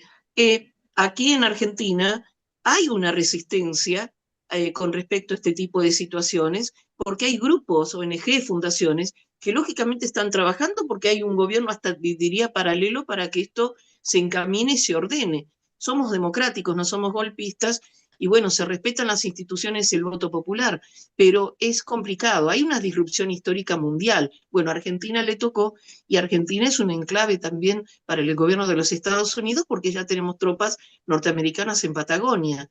Tenemos algunos gobernadores que han denunciado la situación de sin permiso, han ingresado tropas que no son argentinas o norteamericanas y dicen que incursionan.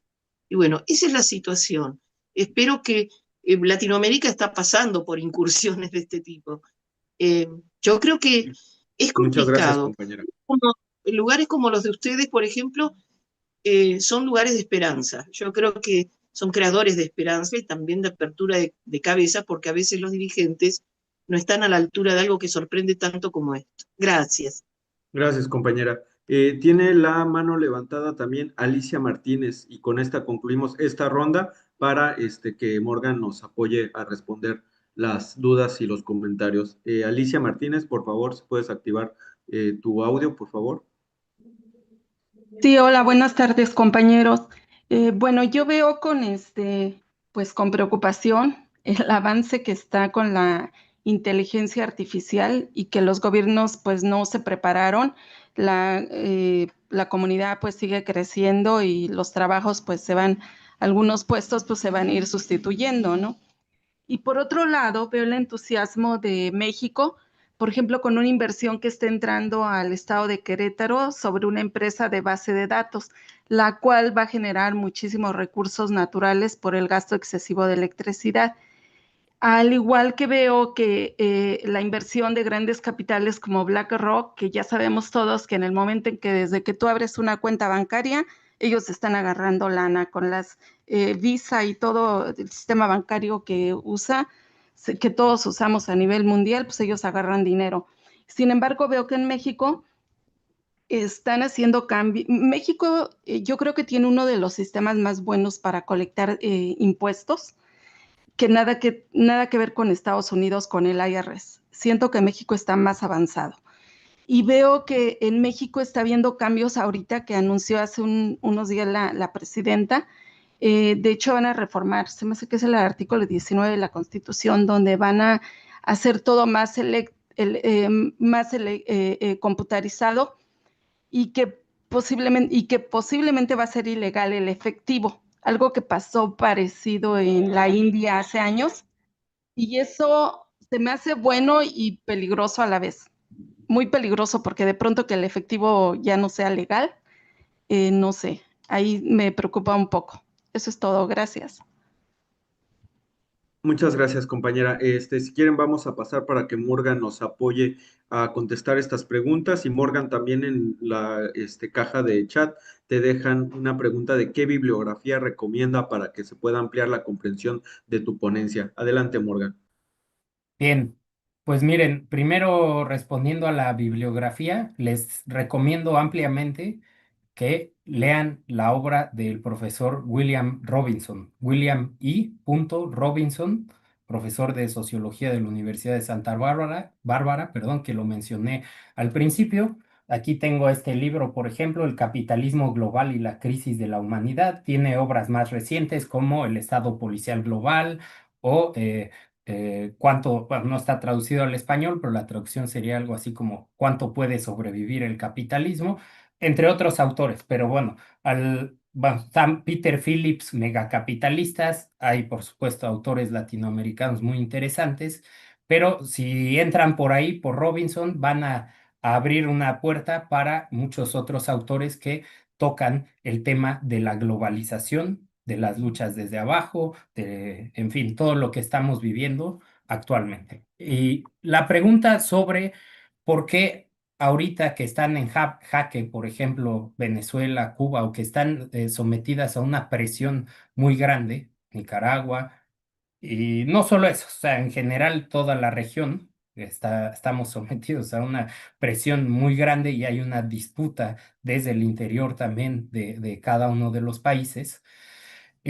¿Por qué no interviene Rusia? ¿Por qué no interviene China? No, es que sí intervienen, pero no pueden intervenir de una manera, en el caso militar con Venezuela, por ejemplo, de una manera abierta, ¿no? Es decir, la geopolítica es sutil en la mayoría de los casos. Entonces, se tienen que medir muchas cosas, poner sobre la balanza muchas variables para tomar decisiones. Entonces, eh, por eso es que no intervienen de una manera tan directa, pero claro que intervienen. China ha estado interviniendo en todo el sur global, apoyando proyectos de desarrollo de infraestructura, ¿sí? Con inversiones muy potentes, en fin, ¿no? Entonces, sí hay una intervención. De hecho, eso es parte de la disputa geopolítica que se libra en nuestro continente. Y en el caso de Rusia, pues está tal vez un poco más al margen, pero está también en esa dirección. Entonces, no es algo tan simple. Y muy rápido respecto a la tecnología, pues tiene doble filo como todo. El problema es que la tecnología tal como se está desarrollando está al servicio del capital, favorece los intereses de los grandes capitales. Entonces tenemos que encontrar también modos en los que podamos apropiarnos de la tecnología para beneficio de la humanidad y no de los grandes capitales.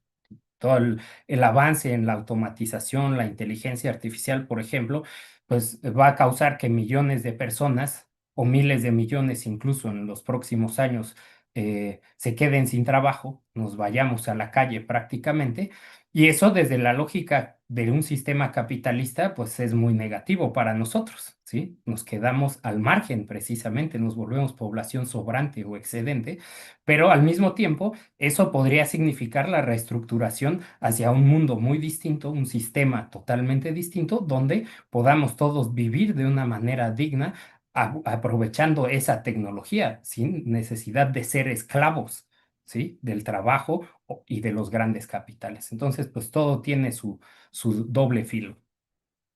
Muchas gracias, Morgan. Continuando con nuestras participaciones, compañeras, compañeros, sigue Maritza Frías. Compañera, ya te mandamos la solicitud para que puedas activar tu micrófono.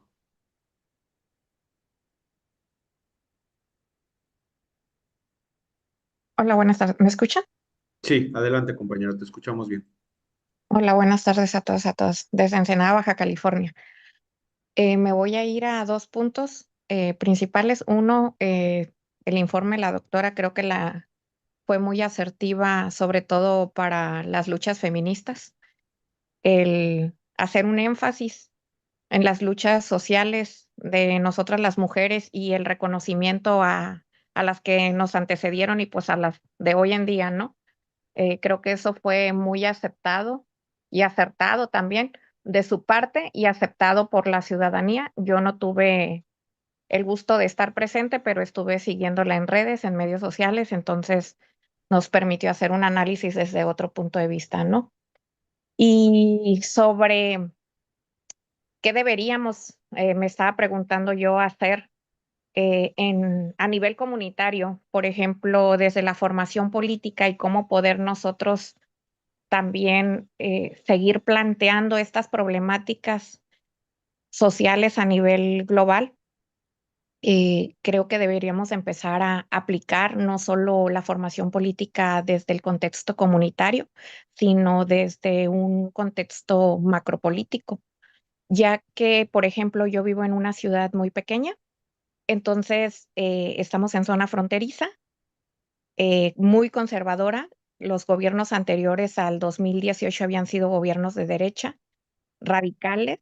Y entonces, creo la importancia de llegar hasta la comunidad. ¿Por qué? Porque los medios de comunicación, la difusión, al final de cuentas, pues nos sigue rebasando. Entonces, no es suficiente, más que nada, el medio de comunicación, sino en el trabajo de territorio, pero sí hacer planteamientos no solo de la historia de nuestro país, sino ir más allá y no solo de las necesidades de la propia comunidad. Tenemos que atrevernos a dar un paso más allá de lo que estamos haciendo.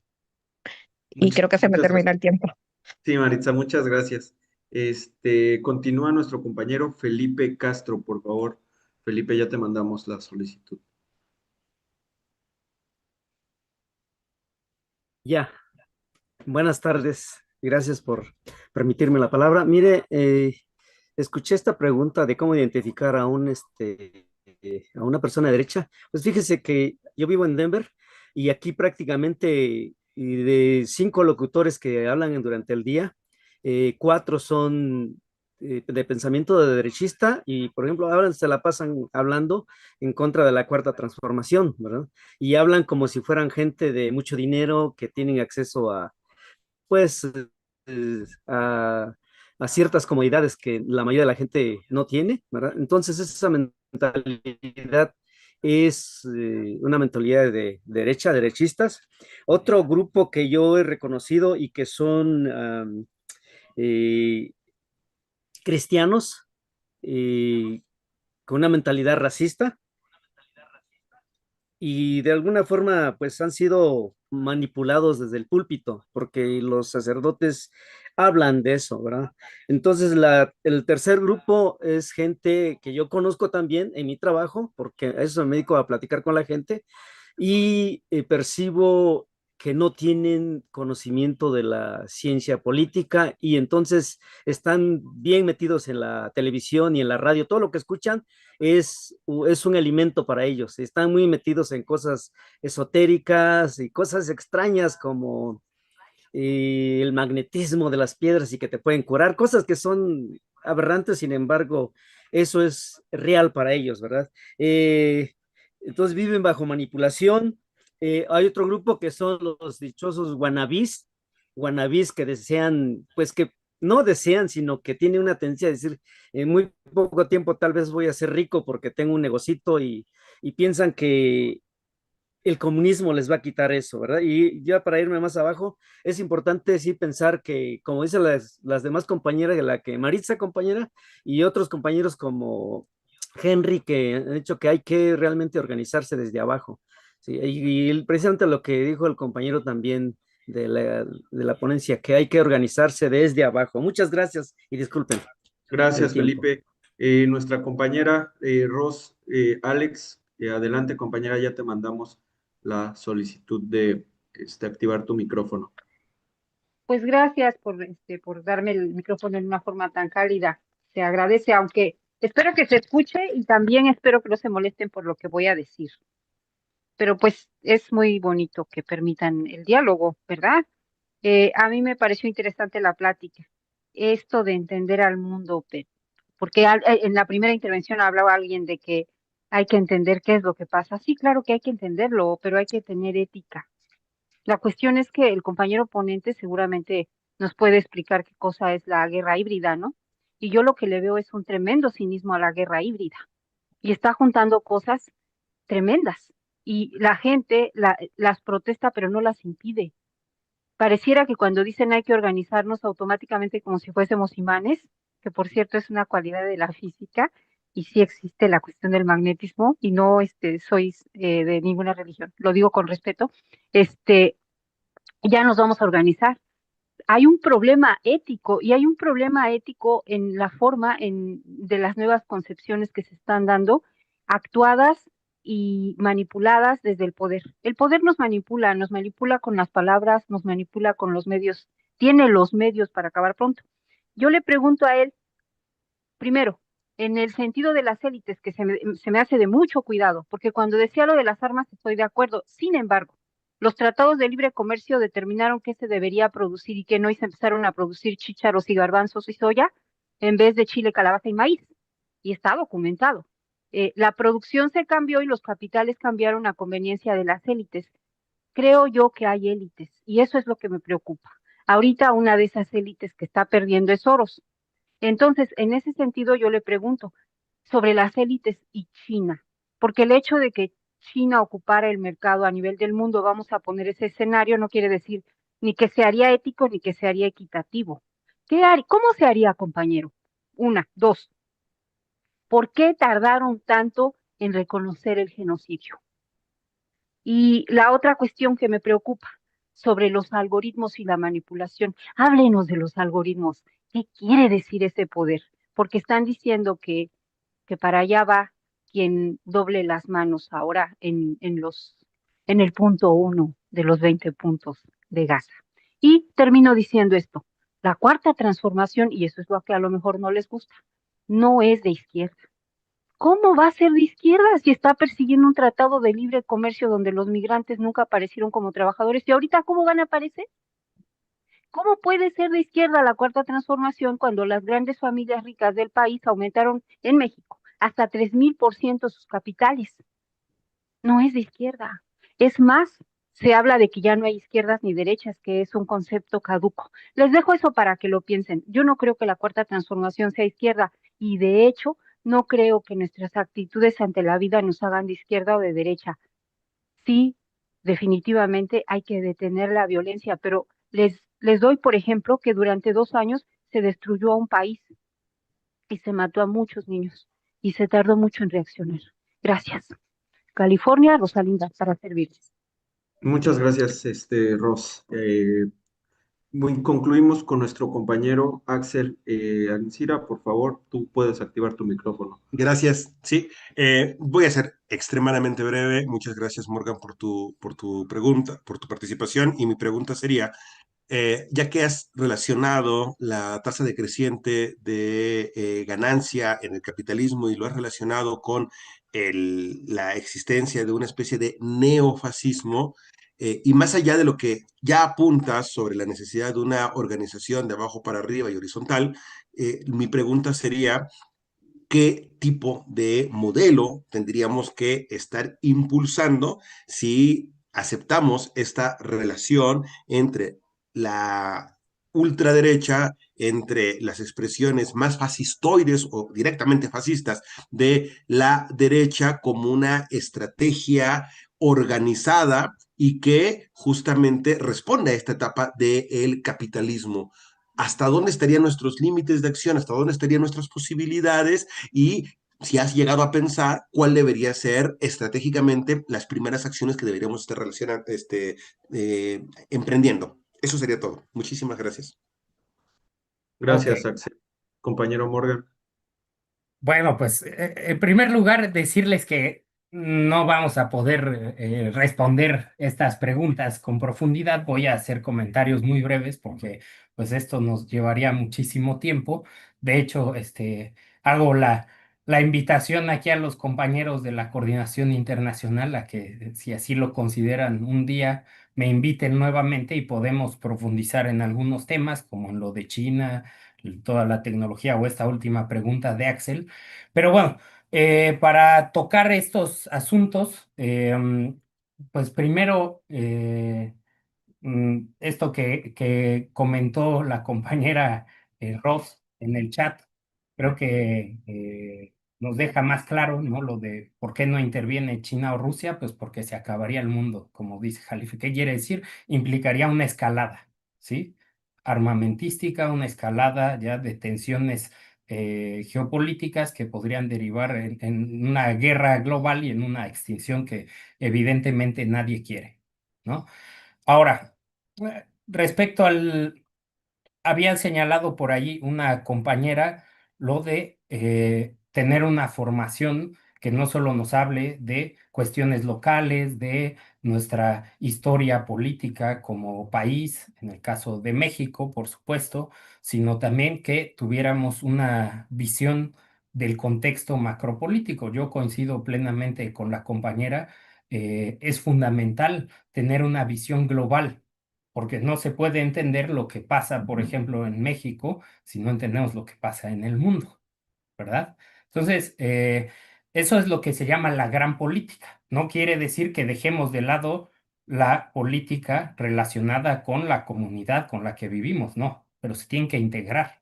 Entonces, por ahí el pensador Edgar Morin, o Morin, si ustedes quieren, este gran pensador francés, dice que hay que pensar global y actuar local, pero agrega pensar local, actuar global. Ahí se los dejo como reflexión, ¿sale? Para delinear estrategias. Entonces, necesitamos tener en la mirada lo local, lo nacional, lo global. Son distintos niveles en los que existimos, en los que se desarrolla la política y tenemos que integrar los tres niveles, tenemos que actuar en los tres niveles. Hoy los medios tecnológicos, por ejemplo, nos permiten actuar a un nivel global, a un nivel transnacional. Está la compañera de Argentina, por ejemplo, podemos comunicarnos a distancia y esto nos podría permitir articular luchas a nivel global y en este sentido es muy importante buscar la unidad de clase a través de la conciencia de clase y ahondando otra vez en la discusión sobre cómo identificar a alguien de derecha o no. Miren, no debemos generar etiquetas. Creo que eso es importante. Insisto, la gente de clase trabajadora, que somos la mayoría de las personas en el planeta Tierra, la inmensa mayoría, ¿sí? Como veíamos, el 80% de la población tiene solo el 5% de la riqueza. Entendamos esa dimensión, ¿sí? No debemos pelear entre nosotros, debemos ayudar a que quien está siendo manipulado, o se diría en términos marxistas, quien está alienado, ¿sí? Pueda desarrollar una conciencia de clase. Y esa conciencia de clase a nivel global es la que nos permitiría una unidad que nos llevaría a movilizaciones no solo locales o nacionales, sino de carácter global. Les doy un dato, por ejemplo, ya no es la primera vez, en la India hace no mucho hubo un paro de trabajadores que involucró a más de 250 millones de trabajadores, ¿sale? Entonces, eso se tiene que articular a una escala mayor, porque el capitalismo no puede cambiarse en un país. Esto responde a otras preguntas, ¿no? Por ejemplo, de por qué le dice la compañera que la 4T no es de izquierda. Es que hay que dimensionar las cosas. Hay que pensar en lo posible. Y yo podría coincidir en que tal vez algunos planteamientos podrían ser diferentes o no, pero la cuestión es qué tanto un estado como el México, ¿sí? Nuestro país, nuestro gobierno, puede salirse de los lineamientos de los grandes capitales. A los 5 días de que llegó Claudia, estaba sentada con Larry Fink, que es el director ejecutivo de BlackRock, ¿sale? Entendamos qué significa eso. Pero no es porque Claudia quiera, eso hay que entenderlo, ¿sí? Es porque el amasijo de intereses globales, es decir, el neoliberalismo y la globalización capitalista, ha construido un mundo donde las redes de poder globales, los intereses económicos, los intereses del capital están totalmente intrincados y no hay ningún país que pueda salir de esa órbita. Entonces, ningún país se puede salir solo. La única forma de que cambie el sistema es que haya movimientos a nivel global que empujen el cambio sistémico. No hay otra manera. El caso de China, sin ahondar mucho, decir que China sí presenta en muchos sentidos un modelo alternativo, yo creo plenamente en eso, juega en el capitalismo global con las reglas del capitalismo global, aunque a diferencia del capital angloestadounidense que sobre todo ha crecido a través de la financiarización de la economía, el capital chino es un capital que invierte para, digamos, generar infraestructura, que, digamos, hay una economía real detrás y es controlado por el Estado. Entonces, esa es una diferencia muy importante. La construcción del socialismo chino deberíamos estudiarla, me parece clave, es un tema crucial hoy en día, voltear a ver a China, porque eso también nos permitiría superar las limitaciones de los planteamientos de los progresistas, ¿no? Que hemos visto, sobre todo ahora y más con estos embates, pues muchas de esas limitaciones de la izquierda progresista. Entonces, voltear a ver a China me parece muy importante, pero no creo que por sí misma tampoco represente una alternativa. Reitero lo de las luchas desde abajo a escala global. Por otro lado, ¿por qué se tardaron tanto en reconocer el genocidio? Pues por lo mismo, porque México está sometido a intereses transnacionales. Entonces, la presidenta Claudia no puede decir las cosas así como así, ¿sale? O sea, ha sido muy estratégica, tiene que andarse a tientas en lo que hace, cómo se comporta en la relación con Estados Unidos y con los grandes capitales que hay detrás. Y obviamente, el tema de Israel es muy delicado por esa sujeción que tiene el gobierno de México y el país en su conjunto a esos capitales y a esos intereses. Entonces, no se puede, digamos que, hablar a la ligera, ¿no? Lo de los algoritmos, pues miren, eso en otra ocasión lo platicamos. Y lo de la pregunta de Axel sobre qué tipo de modelo impulsar, los límites de acción, de estrategia, en fin, creo que eso es el gran reto que tenemos, ¿no? Pensar en ese modelo. Hay muchos teóricos, muchas personas que no de ahora, ya desde hace tiempo vienen pensando en modelos postcapitalistas, ¿sí? Incluso ni siquiera usar necesariamente la frase socialismo por las cargas negativas que han construido en torno a él los medios occidentales, sino hablar de postcapitalismo, es decir, la superación del sistema capitalista. Por supuesto, hay muchas ideas que ya se han planteado, pero requieren, reitero, de una organización desde abajo a escala mundial. Entonces, si quieren, en otra ocasión platicamos de eso, ¿no? De qué podríamos impulsar, de qué ideas hay por ahí, cómo podemos ir avanzando, ¿no? Etcétera, en términos de políticas públicas, en términos de lo que se puede hacer desde la organización popular y desde el poder estatal, etcétera. Pero pues lo dejamos para otra ocasión. Y bueno, decir de mi parte que ha sido un placer estar con ustedes. Les agradezco profundamente la invitación a los compañeros de la Coordinación Internacional y a ustedes, compañeros y compañeras, pues que estuvieron en esta sesión, pues agradecerles su atención, su tiempo, sus reflexiones y pues ha sido un gusto.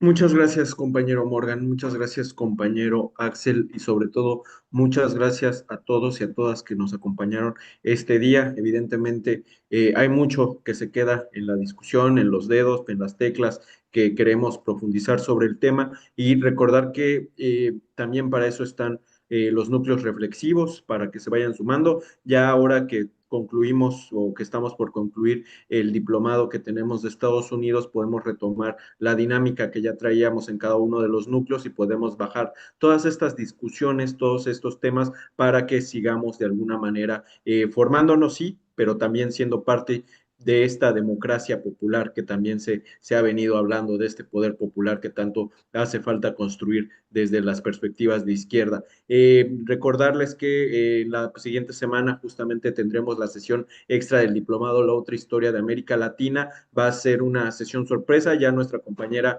coordinadora de la Coordinación Internacional nos adelantaba que iba a haber personajes que estuvieron en justo esta Global Summit Flotilla. Entonces, hacerles la invitación, que estén atentos y que se sumen justamente para dialogar con estos compañeros valientes que estuvieron formando parte de este proceso. También agradecerle a nuestra compañera Rebe que nos apoyó con la transmisión de este programa a través de YouTube. Recordar que ahí lo pueden consultar siempre por si algo quieren recordar, por si algo se les pasó, y pues que se sumen a nuestras bases. Aquí también nos dejan un libro, el compañero Morgan, que habla sobre capitalismo global y crisis humanitaria, de William Robinson, para que lo vayan teniendo ahí en el tintero. De mi parte sería todo. Axel, tú eres el host de esta reunión, así que a ti te toca cerrar y recordarles que sin información no hay transformación. Muchas gracias.